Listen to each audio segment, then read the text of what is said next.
I'm Rich Carroll. This local news is a service of Flagler County's Toyota dealer, Beaver Toyota, here to wow you. In 27 years, I've not seen this level of intentional intimidation, and it's quite disgusting. Some tense and unnerving moments at a recent Palm Coast City Council meeting after a man rushed the dais in a menacing way towards Mayor Melissa Holland. City Manager Matt Morton spoke loud and clear, saying enough is enough. This inflammatory rhetoric that's going around, that they think they're some part of mafia or worse, denigrates our community. This is disrespectful. It's demoralizing to staff. I've never seen anything like it in 27 years, and it's led to death threats to our code enforcement officers. Threats of, I will shoot them in the head if they come on property, and the streets will run with their blood. It's time to have enough of this. Enough. Mark Phillips, a man known to council as a member of the Flagler Liberty Coalition, is accused of walking past a security guard, hired after rising tensions between council and the public, to confront Holland. Vice Mayor Eddie Branquinho blasted the behavior and called for swift action. What happened here tonight,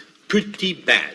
The climate of intimidation. This is intimidation, and these people should be barred from entering this specific area of City Hall. If anybody here condones what they did, they should be ashamed of themselves. Councilman Ed Danko agreed. What happened tonight was way out of line. Shouldn't have happened. I know that's happened before to Mayor Holland when she was going to a vehicle. I've seen it happen to Mr. Morton, and it is inexcusable. It's not a way to conduct a business meeting. Mayor Holland had to be escorted to her car by deputies who followed her home to ensure her safety.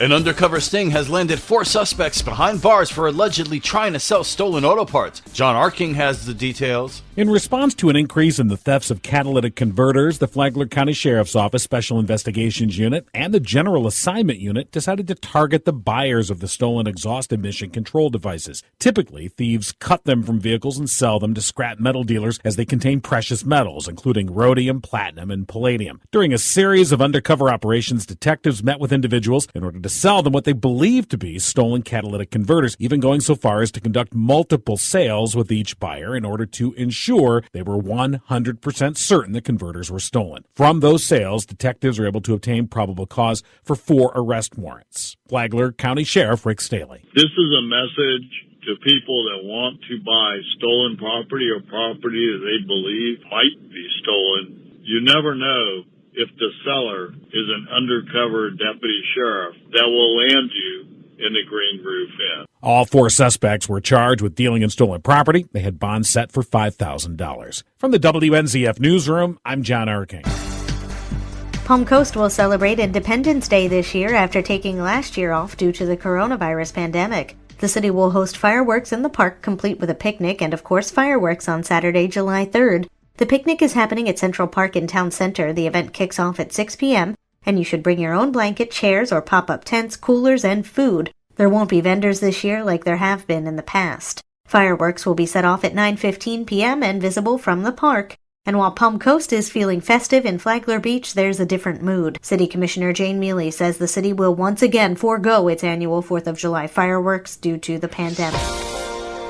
Flagler County's tourism office is celebrating industry employees this year. Karen Johnson has the story. National Travel and Tourism Week is underway, and this year's theme emphasizes the power of travel. According to Tourism Executive Director Amy Lukazik, it's a chance to salute tourism and hospitality employees and frontline workers that are helping to generate over $4 million in economic impact to Flagler County. We could not do what we do as good as we do it without Deborah Naughton, Nina Dessner, Candy Breckenridge, and Christina Hutzel.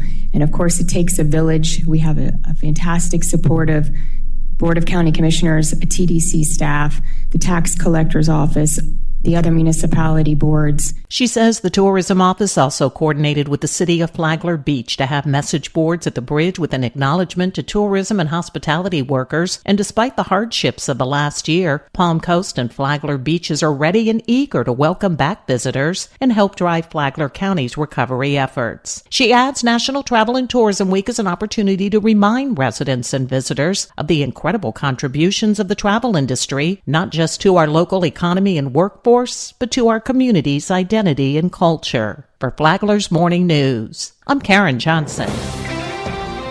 Ever pulled an all-nighter studying for finals in college? If you're a student at Western Governors University in Utah, you won't have to do that. And yes, you can go to school in Utah from Florida. Ryan Bauman, himself a military veteran, recruits veterans from Florida, Georgia, and Alabama to attend the online-only university. No all-nighters necessary. As you complete a course, you can actually pile on additional courses. So we find that our students will move through a program quite quickly. Bauman said the school has flat rate tuition and is paid by terms, not semesters. He also said that you can move credits from other schools to WGU. Veterans on Point is on WNZF on Sunday mornings at 9:30, and it's a podcast. You can find that on the Flagler radio app. From the WNZF newsroom, I'm Deb Albertson. And now you're up to date on Flagler's Morning News. I'm Rich Carroll.